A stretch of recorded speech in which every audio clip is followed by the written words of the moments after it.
불과 나무는 있거니와 번제할 어린 양은 어디 있나? 종교입니다. 역설, 패러닥스라고 그러죠. 이 말을 사전에서 그 정의를 찾아보니까 모순되어 보이나 실제로는 옳은 설 이렇게 해놨어요. 그러니까 A가 있고 B가 있는데 이 둘이 서로 모순되어 보인다는 거죠. 상반되어 보이는데 실은 그렇지 않고 이게 사실이다, 옳다 할 때 우리가 역설적이다 이렇게 표현합니다. 사실 기독교의 중요한 진리는 다 모순되어 보입니다. 기독교 주요 교리들만 해도 그렇지 않아요? 여러분 한번 생각해 보세요. 우리가 이미 믿고 있기 때문에 더 이상 따지지 않아서 그렇지, 우리가 목숨 걸고 믿고 있는 기독교의 교리치고 우리 머리로, 우리 이성으로, 심지어는 세상 보통 상식으로도 쉽게 이해되는 것은 거의 없습니다. 예를 들어서 우리는 예수님을 100% 신성의 소유자이신 하나님으로 믿고 고백합니다. 그러나 동시에 100% 인성을 소유하신 인간으로 고백하거든요. 하나님, 인간은 서로 상반되는 개념이잖아요. 신이 사람일 수 없고 사람이 신일 수가 없습니다. 하나님은 사람이 아니게 우리가 하나님 이렇게 부르고, 하나님 또 하나님이 인간이 아니게, 제가 서로 바꿔서 얘기했나요? 하나님은 사람이 아니게 하나님, 그리고 우리는 하나님이 아니기에 사람이라고 합니다. 근데 우리 주님 예수님은 어떤 분이신가? 그분은 동시에 완벽한 하나님이시며 완벽한 인간이십니다. 우리는 또한 하나님을 초월자라고 고백하거든요. 그러나 동시에 우리 하나님은 내제자시라고 고백을 해요. 초월자라는 말은 모든 피조물 위에 계신다는 거고, 내제자는 우리 안에 함께 와 계신다라는 말이잖아요. 이게 두 개 반대되는 개념 같아요. 그러나 우리 기독교 교리에서는 이 둘을 진리라고 그렇게 믿습니다. 역설을 이야기하자면 삼위일체 교리도 빼놓을 수 없잖아요. 셋은 하나가 아니고 하나는 절대 셋이 아닙니다. 이건 뭐 초등학교만 들어가도 다 배우는 건데, 근데 이 모순되어 보이는 것을 우리는 진리로 믿고 있잖아요. 이보다 더 역설이기도 힘들죠. 이 외에도 기독교의 핵심 진리는 모두 역설적인데, 저는 가끔 우리 기독교인이 이렇게 앞뒤 들어맞지 않아 보이는, 모순되어 보이는 교리들을 믿고 있다는 게 정말 신기해요. 그래서 와, 우리 하나님 정말 대단하시다. 사람의 머리로 언뜻 이해되지 않고 심지어 모순 덩어리인 것 같은 교리를 진리로 믿고 그것에 목숨 거는 사람들이 이렇게 많다니, 이건 사람이 하는 것이 아니다, 정말 하나님이 하는 것이다, 이렇게 고백이 절로 나죠. 여러분, 사람이 이성을 가지고 있어요. 지성, 이성.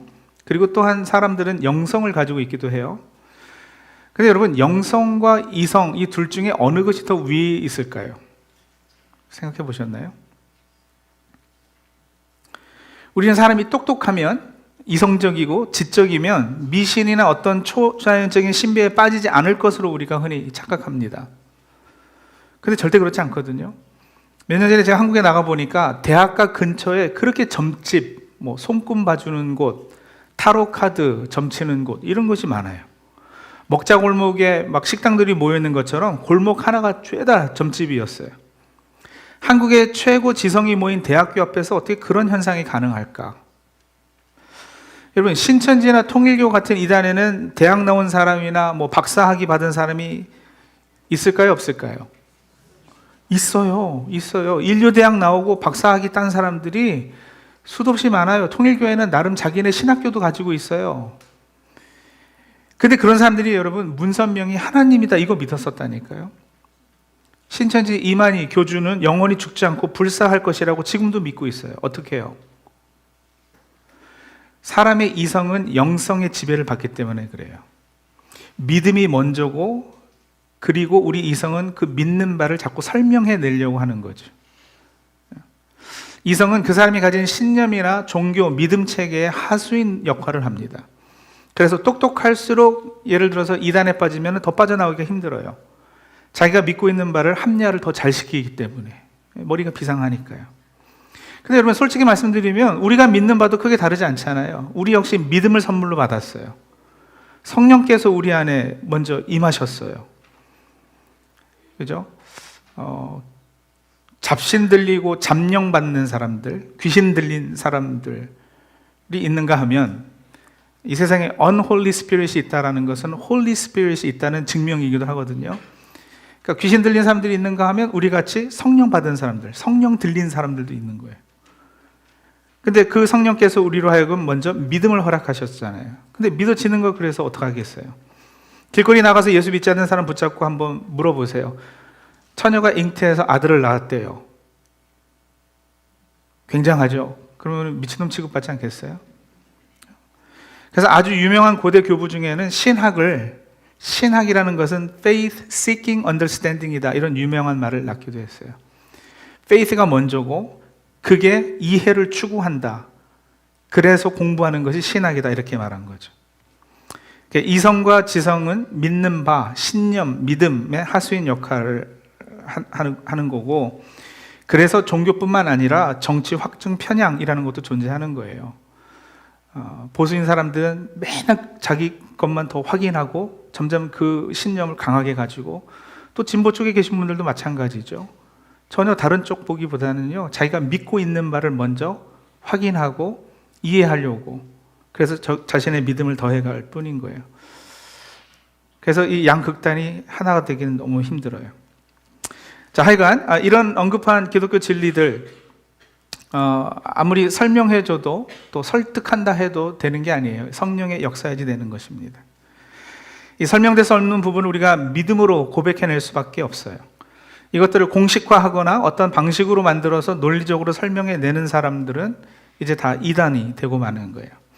이 상반되는 두 가지 개념, 그러나 모순이 아닌 역설의 중심에 진리가 있고요. 그 진리를 보고 체험하기 위해서 요구되는 것이 말씀드린 대로 믿음이고 순종입니다. 자, 오늘 우리 하나님께서 주신 말씀 창세기 22장 1절에서 14절도요.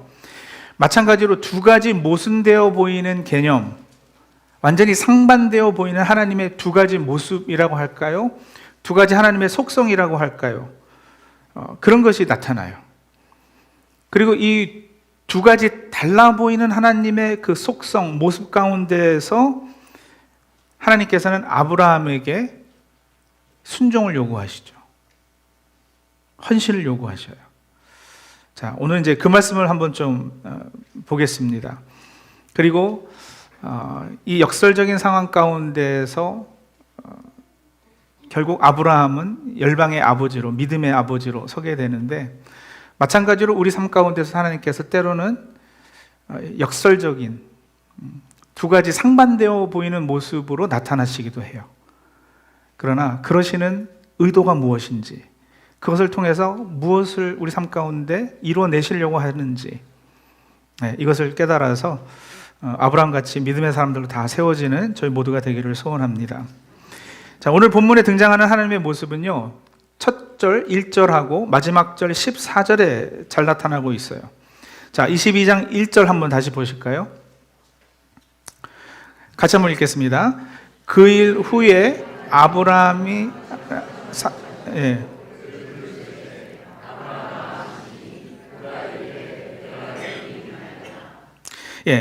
그 일 후에 하나님이 아브라함을 어떻게 하시려고요? 시험하시려고. 그래서 여기서 보이는 하나님의 모습은 시험하시는 하나님이세요. 시험하시는 하나님. 자, 그리고 마지막 절 14절이요. 한번 같이 읽죠. 아브라함이 그 땅 이름을 여호와 이레라 하였으므로 오늘날까지 사람들이 이르기를 여호와의 산에서 준비되리라 하더라. 여기서 하나님은 어떤 하나님이실까요? 여호와 이레 하나님, 준비하시는 하나님이에요.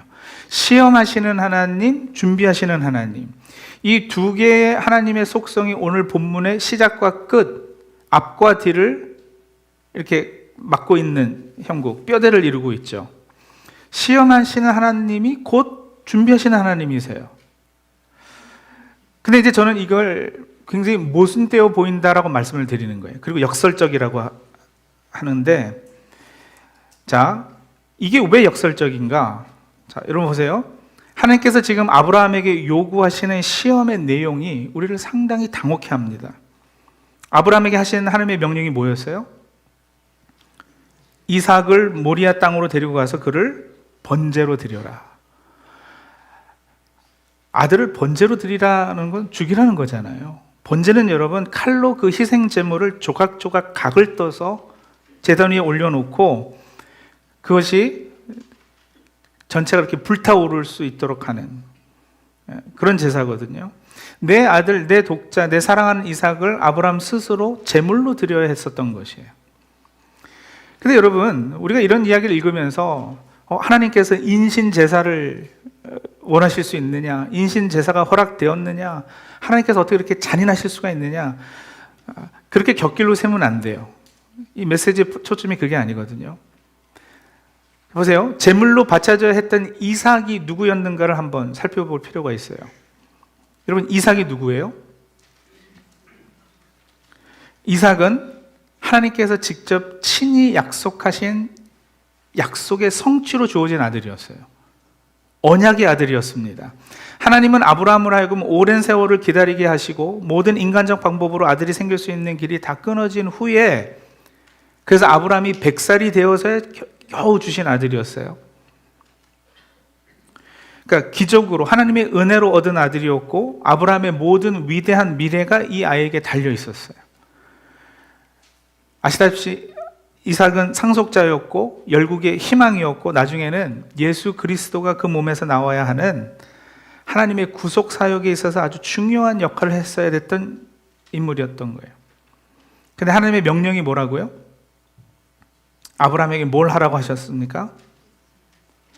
예. 그래서 하나님의 요구는요, 명령은 하나님께서 친히 약속하신 자신의 언약을 깨뜨리게 되는 모순이 있는 거예요. 이삭이 이때 몇 살이었는지 우리는 정확히 모르지만 분명 장가가기 전이거든요. 장가가기 전에 제물로 죽어버리면 이삭이 어떻게 상속자가 되겠어요? 거기서 어떻게 자손이 나와서 열국의 희망이 되고 메시아는 어떻게 그의 몸에서 나오겠느냐고요. 이 일이 있기 전에 창세기 21장 12절 후반부에 보면은요, 하나님께서 아브라함에게 분명 말씀하셨거든요. 이삭에게서 나는 자라야 내 씨라 부를 것임이니라. 그러니까 이삭이 결혼해서 아들을 낳아야지 돼요. 근데 그러기도 전에 제물로 바쳐라 이러시잖아요. 뭐가 역설인지 아시겠어요? 네. 그래서 종교개혁가 칼빈은 이 본문을 두고 하나님의 명령과 하나님의 언약이 서로 대립하고 있다, 이렇게 표현했죠. 종교개혁가 루터도 마찬가지로 자신에게 모순되게 행하시는 하나님 자신의 불일치라고 이 본문을 설명을 했어요. 자, 그런데 여러분, 아브라함이 하나님 앞에서 실수도 많이 하고 또 믿음이 없었던 적도 없지 않았지만 아브라함에게는 위대한 부분이 있어요. 아브라함의 위대한 점은 뭐냐면 이런 모순되어 보이는 하나님의 명령과 하나님의 언약 대립 사이에 하나님의 의도가 있었다라는 것을 알아차린 거죠. 하나님이 요구하시는 것의 핵심이 뭔지 알았다라는 거예요. 이삭을 바쳐라, 이삭을 제사제물로 내놓으라는 명령이 무엇을 목적했는지, 뭘 의미하고 있는지를 아브라함은 눈치챘어요. 아브라함이 그랬다는 힌트가 오늘 본문에 나와요. 5절 다시 가보세요. 22장 5절. 아브라함이 종들에게 이르되 너희는 나귀와 함께 여기서 기다리라. 내가 아이와 함께 저기 가서 예배하고 우리가 너희에게로 돌아오리라 이랬어요.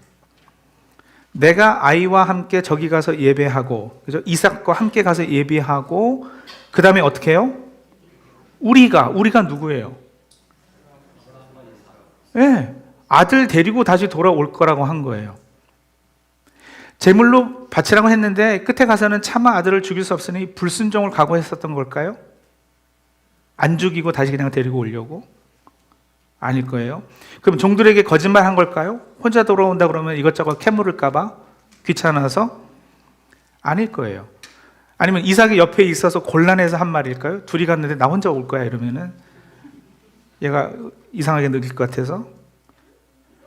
아니요. 그럼 그냥 기다리라고 그러면 되지 꼭 우리가 돌아오겠다라고 얘기할 필요가 없지 않겠어요? 예. 아브라함은요, 하나님의 명령에 순종하겠지만 또한 분명 하나님의 약속인 이 아들 이삭과 살아 돌아올 것을 알고 있었어요. 신약 히브리서 11장입니다. 가보세요. 신약 히브리서 11장 17절에서 19절에 오늘 이 창세기 22장의 장면을 해석해 놓은 부분이 있어요. 성경이 스스로 성경을 해석하는 것인데 히브리서 11장 17절에서 19절이요. 보세요. 아브라함은 시험을 받을 때에 믿음으로 이삭을 드렸으니 그는 약속들을 받은 자로 돼 그 외아들을 드렸느니라. 그에게 이미 말씀하시기를 내 자손이라 칭할 자는 이삭으로 말미암으리라 하셨으니 그가 하나님이 능히 이삭을 죽은 자 가운데서 다시 살리실 줄로 생각한지라. 비유컨대 그를 죽은 자 가운데서 도로 받은 것이니라. 그러니까 이삭을 통해서 하나님께서 약속하신 것이 있잖아요. 그 자손을 통해서 위대한 역사가 이루어질 터인데 하나님이 이삭을 지금 죽이라고 요구하고 계시다? 그러면 어떻게 그렇게 될지는 몰라도 나는 명령에 순종해서 이 아이를 제물로 바칠 것이겠지만 하나님은 어떻게 해서든 이 아이를 다시 살리시겠지라는 믿음이 있었다라는 거예요.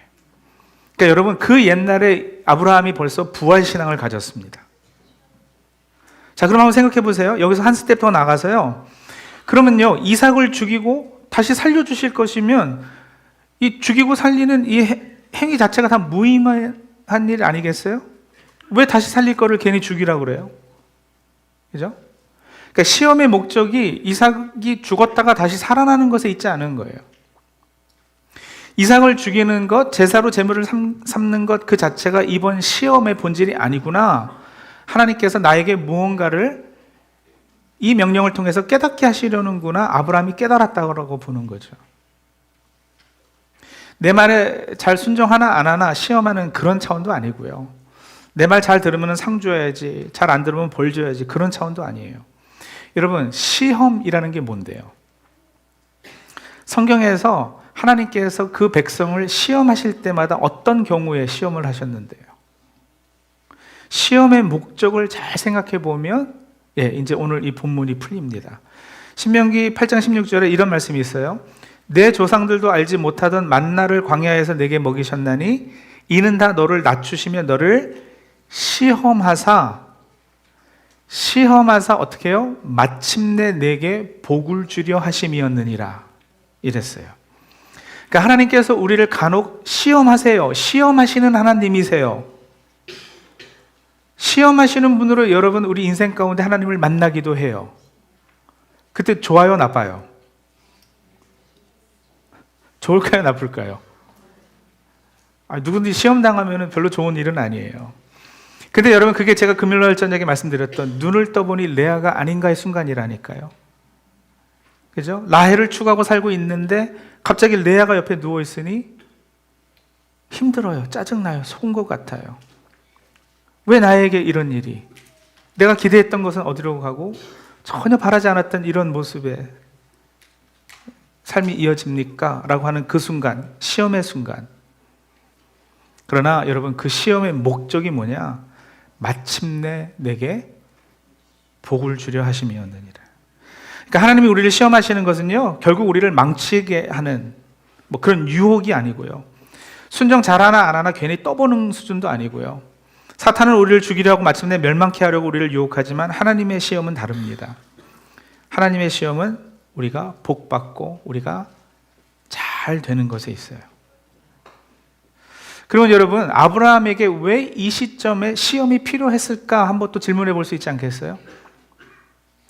이삭을 제물로 바치라는 명령으로 나타난 하나님의 시험의 본질, 시험의 목적이 아브라함으로 겸손케 되고 복받고 마침내 잘 되는 것이면 여러분, 아브라함 삶 가운데 그때쯤에는 분명히 그가 복받지 못하는, 잘 되지 못하게 할 요소들이 있었다라는 거예요.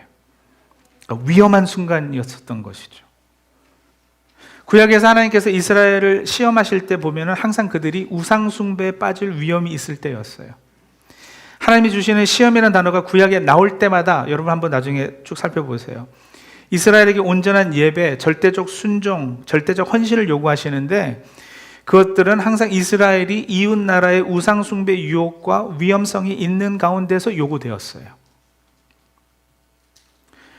오늘 본문의 시점은요, 아브라함이 그의 인생에서 사실 가장 잘 나가던 때였습니다. 바로 전장인 창세기 21장에 보면은 아들 이삭을 드디어 얻게 되죠. 그죠? 그래서 21장 1절 위에 제목을 보면 사라가 이삭을 낳다 이렇게 되어 있을 거예요. 8절 위에 제목을 보면 하갈과 이스마엘을 내쫓다. 그래서 집안에 시끄러울 수 있는 문제가 다 해결된 상황이에요. 22절 위에 제목을 보면 아브라함과 아비멜렉의 언약. 그러니까 이웃 나라인 아비멜렉과도 평화 조약을 체결하고 이제 안정과 평화를 누리게 되었어요. 평생 소원이었던 아들 생겼죠. 집안에 어려울 수 있는 문제 해결됐죠. 이웃 나라와 다투지 않고 전쟁하지 않고도 편안히 잘 살 수 있게 되었죠. 이제 고생 끝에 낙이 온 거예요.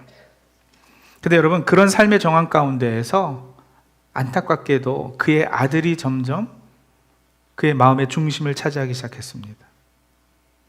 이건 그랬을 거라는 짐작이나 추측이 아니고요. 오늘 본문 2절에 하나님께서 아브라함에게 내 아들, 내 사랑하는 독자 이삭이라고 이삭에 대해서 아주 강한 어조로 말씀하신 것만 보아도 알 수 있어요. 3번이나 강조하셨잖아요. 내 아들, 내 사랑하는 독자 이삭. 이 아들이 아브라함에게 존재의 의미를 일깨워주고 있었고요. 아브라함의 모든 희망이 되어가고 있었어요. 다시 말하면 하나님께서 주신 선물이 어느 순간인가부터 선물을 주신 그분보다 더 마음에 큰 자리를 차지하기 시작한 것이죠. 그래서 시험이 필요했었던 거예요. 제가 잘 아는 자매님이 있는데 이 자매님은 고등학교 때부터 교회에 나오기 시작해서 열심히 믿음 생활하고 섬겼어요. 제가 대학 다닐 때 알았던 자매인데 한참 경배와 찬양 운동이 이렇게 한국 교회에 유행할 때 이 자매가 자신의 그 음악에 재능이 있다는 것을 깨달았어요. 그래서 아름다운 목소리로 하나님께 찬양하고 이 하나님께서 주신 선물로 하나님께 영광 돌리겠다고 이제 작정을 하고는 대학을 가서 성악을 전공했습니다. 근데 대학 다니면서 점점 교회 나오는 것이 이렇게 뜨문뜨문해졌어요. 그래서 만나서 물어보면은 성악 연습 때문에 너무 바빠서 교회 가기가 힘들다는 거예요. 그러니까 유명한 성악가가 돼서 하나님께 영광 돌리기 위해서는 연습 시간이 모자라서 교회를 못 나가겠다. 그러더니 결국에는요, 교회를 떠났고, 제가 마지막 소식 들었을 때까지는 신앙생활 다시 하지 않고 있었거든요.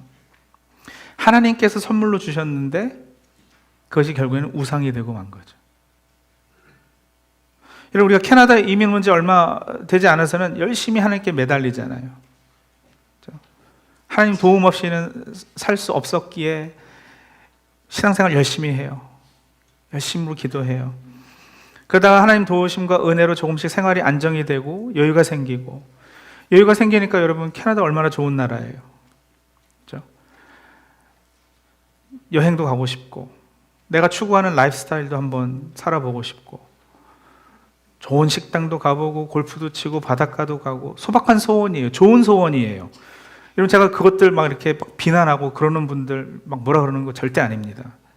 생활의 활력을 위해 꼭 필요한 것일 수도 있고요. 삶을 더 풍요롭게 할 수 있는 여가 생활이랑 운동, 얼마나 좋은 것들이 하나님께서 허락하신 건데 즐겁게 누려야죠. 하지만 그럼에도 아브라함처럼 삶의 여유가 찾아온 그때쯤에 여러분, 영적인 위험도 도사릴 수 있다는 거 우리가 늘 염두에 두고 있어야 돼요. 자신도 모르는 어떤 순간부터 이 편안함과 여유와 즐거움에 하나님이 뒷전으로 물러날 수도 있는 거예요. 모든 것은 다 적당하고 자기 자리에 있을 때 복이죠. 그렇지 않으면 그 복은 저주가 돼요. 하나님께서 우리에게 하나님 사역에 동참케 하시려고 여러 선물과 은사를 허락하셨습니다. 누구에게는 공부 잘할 수 있는 능력, 누구에게는 음악적 자질, 어떤 사람에게는 물질의 풍부함, 누구는 좋은 성격, 성품, 명예, 훌륭한 배우자, 뭐 우리가 이루 다 적을 수 없을 정도로 귀한 것들을 허락하셨죠. 그런데 그 모든 것은 다 본연의 자리에 머물러 있을 때 복이에요. 그것들이 조금이라도 자기 자리를 이탈해버리면 그것들이 바로 우상이 되는 거예요. 그 우상은 돌로 뭐 새긴 뭐 그것만이 우상이 아니고요. 우상은 때로는 남편이 될 수도, 아내가 될 수도, 내 자식이 될 수도, 돈이 될 수도, 학력이 될 수도 있는 거죠. 아브라함은 하나님께서 택하시고 언약을 맺어주시고 그 후손에서 예수 그리스도, 메시아가 나오는 하나님의 구속사역에 동참하는 특권을 받은 사람이었어요. 열국의 아버지고 믿음의 아버지로 불려야 할 사람이었어요. 그러나 아브라함이 과연 그 수준이 되려면 하나님 앞에 더 온전히 헌신되어 있어야 되는데 지금 그러지 못할 수도 있었거든요. 그래서 하나님께서 시험하시는 거예요. 이삭을 요구하는 거예요. 여러분 잘 들으십시오. 하나님께서 이삭이 필요해서 달라 그러신 것이 아니라 아브라함이 이삭으로부터 자유로워져야 하겠기에 요구하셨던 거예요. 이삭으로부터 자유로워져야 드디어 아브라함이 열국의 아버지로 신앙의 성숙을 이룰 수 있어요. 그래서 모리아 산에서 참으로 죽어야 했던 것이 누구였을까요? 이삭이 아니고요. 아브라함 자신이죠. 자신의 우상에 대해서 죽어야지 됐고 자신의 불신행에 대해서 죽었어야 돼요. 3일 동안 정해놓은 장소로 한 걸음 한 걸음 옮길 때마다 죽은 것은 그래서 아브라함 자신이었습니다. 그리스도와 함께 모든 정욕과 자아를 십자가에 못 박는 체험, 아브라함이 한 거예요. 아브라함에게 하나님께서 지극히 큰 상급 되셔야 했기 때문에, 그리고 그 누구도 그 자리를 대체할 수 없었기 때문에. 그래서 여러분, 하나님께서 우리에게 어떤 헌신을 요구하신다, 뭐 우리에게 무엇을 바치라고 요구하신다 할 때, 여러분 깨달아야 할 것은 하나님께서 그 재물이 필요해서 달라고 그러시는 거가 아니에요. 우리가 매 주일 예배에 나와서 하나님 앞에 헌금해요. 헌금하는 것도 일종의 sacrifice잖아요. 희생하는 거예요. 하나님께서 달라고 그래서 드리는 거예요. 근데 여러분, 하나님께서 왜 헌금 달라고 그러실까요? 그 뭐 100불 필요해서? 하나님이 엄청 부자시거든요. 하나님 그 100불 없어도 괜찮으셔요. 근데 왜 달라고 그러실까요? 여러분, 헌금은 누구를 위해서 하는 걸까요? 하나님을 위해서? 헌금은 나를 위해서 하는 거예요. 지금 이렇게 졸리신다고 그렇게 주무시면 큰일 납니다. 거기서 이상한 목사가 와가지고 헌금은 나를 위해서 하는 거래 뭐 이러면, for me, 나를 위해서 하는 건데, 하지만 헌금은 하나님께 드리죠. 그래서 to God for me예요. 여기서 for me라는 건 무슨 뜻이냐면, 헌금을 하면서 여러분, 누가 더 나보다 위에 계시는가 확인하는, 그리고 이것을 드림으로써 내가 돈 때문에 사는 존재가 아니다, 이거를 충분히 내려놓을 때 내려놓을 수 있는, 그것으로부터 자유한 사람이다라는 것을 표현하는, 그래서 탐욕으로부터 내가 멀어지는, 그것을 확인하는 순간이기도 하고요. 그래서 헌금은 하나님께 드리지만, 그런 나의 하나님 앞에서의 위치와 내가 탐욕으로 돈 가지고 사는 사람이 아니라 하나님의 말씀으로 사는 존재임을 확인하는 그런 어떤 신앙의 사람이 되기 위해서 for me인 것이죠. 찬양은 누구를 위해서 하는 거예요? 찬양도 여러분 나를 위해서 하는 거예요. 아셨어요? 하나님께 찬양을 드려요. to God. 그러나 for me예요. 하나님이 여러분, 찬양은 praise잖아요. 칭찬이란 말이에요. 하나님이 우리 칭찬에 굶주리고 뭐 이런 분이 아니시거든요. 내가 찬양해 드려도 칭찬해 드리지 않아도 하나님은 여전히 온 우주 만물을 다스리는 주권자이시고 높으신 분이세요. 그러나 그런 분이신 것을 내가 늘 확인하면서 박수쳐 드리고 손 들고 영광 올려 드리고 할 때 나는 나의 자리를 알게 되는 거죠. 하나님이 누구시고 나는 누구인가. 그래서 찬양할 때마다 우리는 그렇게 겸손을 가질 수 있게 돼요. 순종도 그러합니다. 헌신도 그러합니다. 하나님께서 순종을 요구하실 때 내가 순종하지 않으면 하나님이 사업에 지장을 받으실까? 그런 거 없어요. 하나님께서 능히 돌들로도 그 일들을 감당하실 겁니다. 그러나 하나님이 요구하시는 것에 순종하는 삶, 우리 삶 가운데 주인을 인정하는 그런 모습이 나에게 필요하기 때문에 for me 순종을 요구하시고 헌신을 요구하세요. 여기 나는 나의 유익만을 추구하는 개인주의적, 내 이익만을 바라는 그런 나가 아니라 하나님께서 궁극적으로 우리를 하나님 구속사역에 동참시키려고 훈련시키시는 나이죠. 하나님 앞에 온전히 나의 모든 우상 혹은 우상이 될 만한 것들을 내려놓고 하나님 앞에 순종하게 되는 나예요. 그렇게 우리가 하나님을 위해 시간을 바치고 물질을 바치고 정성을 바치는 것들이 정확히 따지면 희생일 수도 없는 거예요. 그죠? 나를 위해서 내가 하는 건데 무슨 희생이에요? 하나님께 시간과 물질, 정성을 바치는 데 있어서 인색하다면 우리는 나를 위해 그것들을 요구하시는 하나님을 다시 새롭게 만나야 할 것입니다. 그래서 싫지만 때로는 하나님께서 우리 삶 가운데 시험하시는 하나님으로 다가오신다고요. 그러나 여러분, 그 시험의 끝이 멸망이 아니라 그랬죠. 그렇죠? 단순한 유혹 수준이 아니라 그랬어요. 하나님이 약속하신 것을 스스로 깨트릴 분도 아니셔요. 그렇기 때문에 역설인 거예요. 시험하시는 하나님이시지만 결국 우리를 위하여 어린 양을 준비하신 하나님이시거든요. 그리고 그 양이 우리의 잘못과 죄와 실수는 다 짊어지고 희생당하고 우리는 온전히 하나님 사람으로 새 생명을 얻을 수 있도록 하는 것이죠. 그게 십자가의 은혜 아니겠어요? 여러분, 모리아 땅에 있는 이 산, 솔로몬 때 하나님의 그 성전이 거기에 지어졌다고 그래요. 또 소수지만 어떤 학자들은요, 바로 그 산이 이삭을 제물로 드려 했었던 그 산이, 그 언덕이 예수님께서 십자가에 달리신 갈보리 언덕이라고 주장하는 학자들도 있어요. 근데 그렇든 안 그렇든 중요한 것은 아브라함이 체험한 것은 분명 십자가 사건이었습니다. 하나님의 독자 예수 그리스도의 십자가 희생을 예표하는 구약의 갈보리 사건, 이 창세기 22장, 오늘 이 사건이죠. 시험하신 하나님과 준비하신 하나님을 만났고 그 사이에서 아브라함은 분명히 갈등했을 거예요. 왜 고민이 없었겠어요?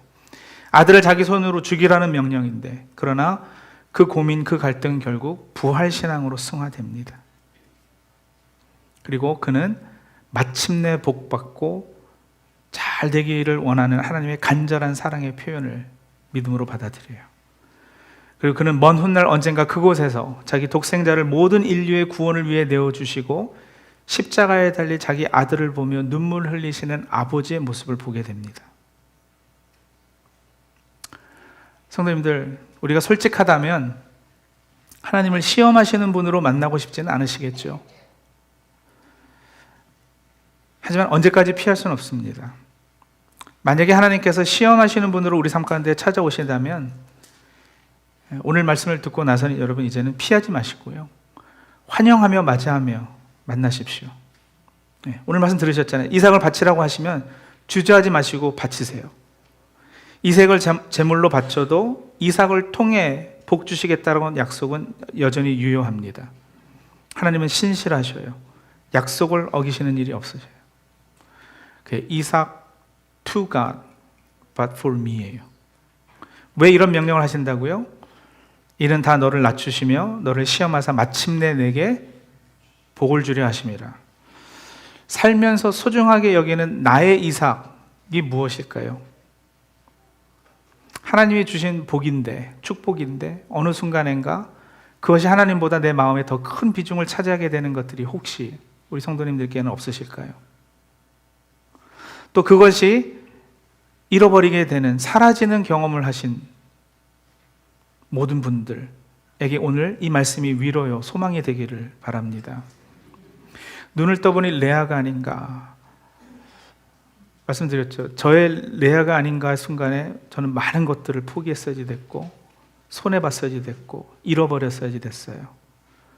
그러나 되돌아보니 그것을 통해 허락하신 믿음, 하나님의 은혜 체험, 그는 이 세상의 그 무엇과도 바꿀 수 없는 하나님의 축복이었잖아요.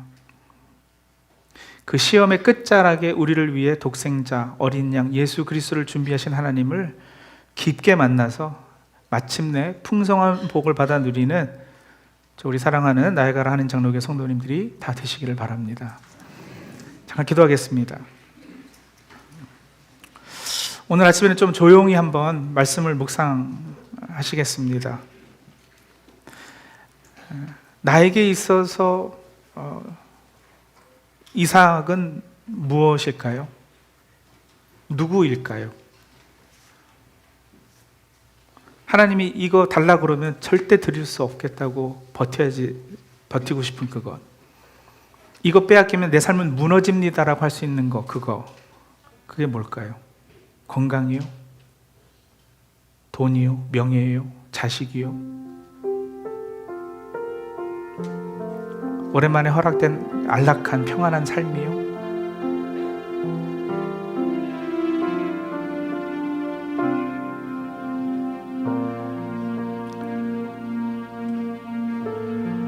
그럼 그게 달라고 그래서 하나님께서 가져가시면은 내 삶이 무너지면 그건 결국 우상이었었던 거예요.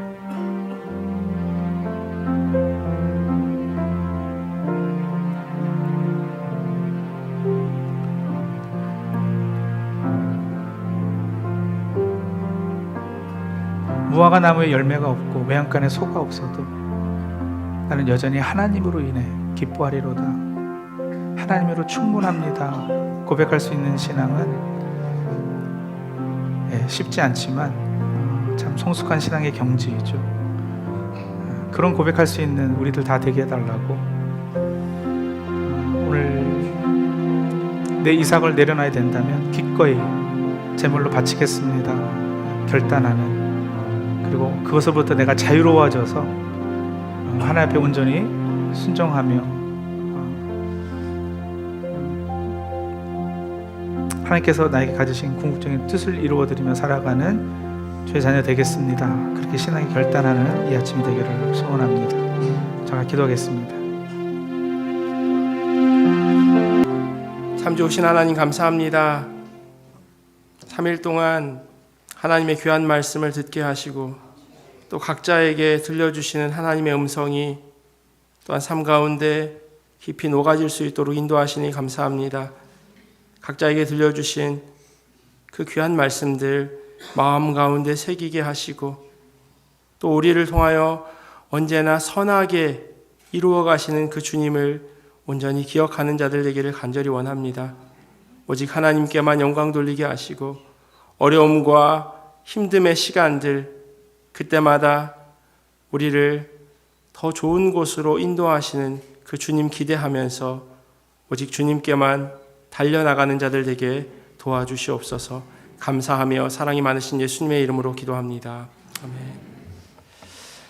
우리 찬송가 588장 공중나는 새를 보라 같이 찬양하시겠습니다.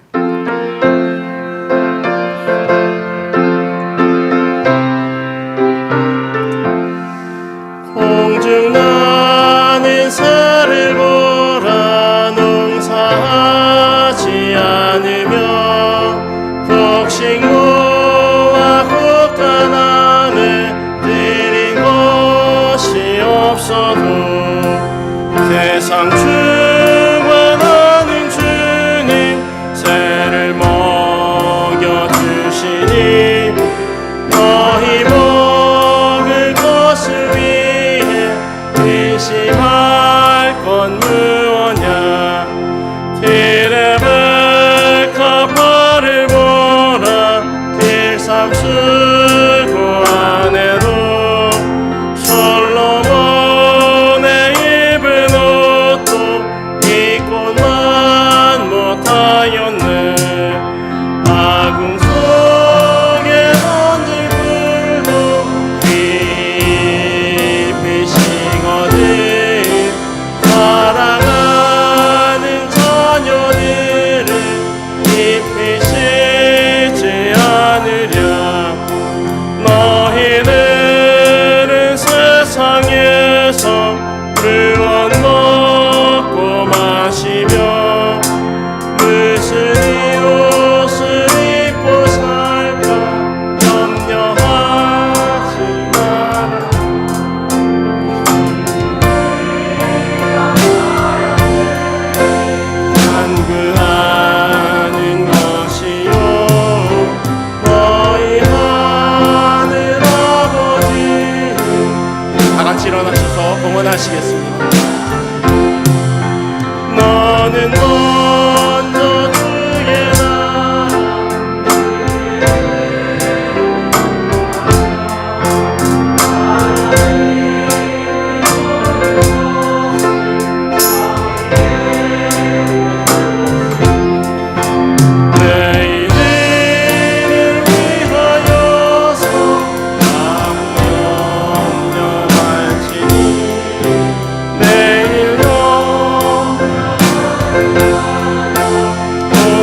사경회를 통하여 은혜 주심에 감사드립니다. 말씀 사경회 통하여 은혜 주심에 감사 또 감사합니다.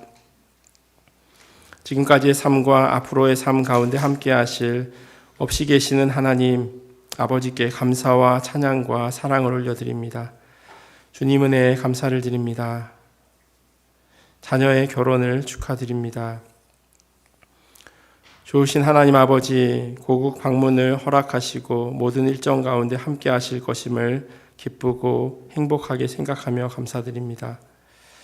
날마다 새롭게 회복시키시고 보시기에 좋았더라 말씀하신 하나님 감사합니다.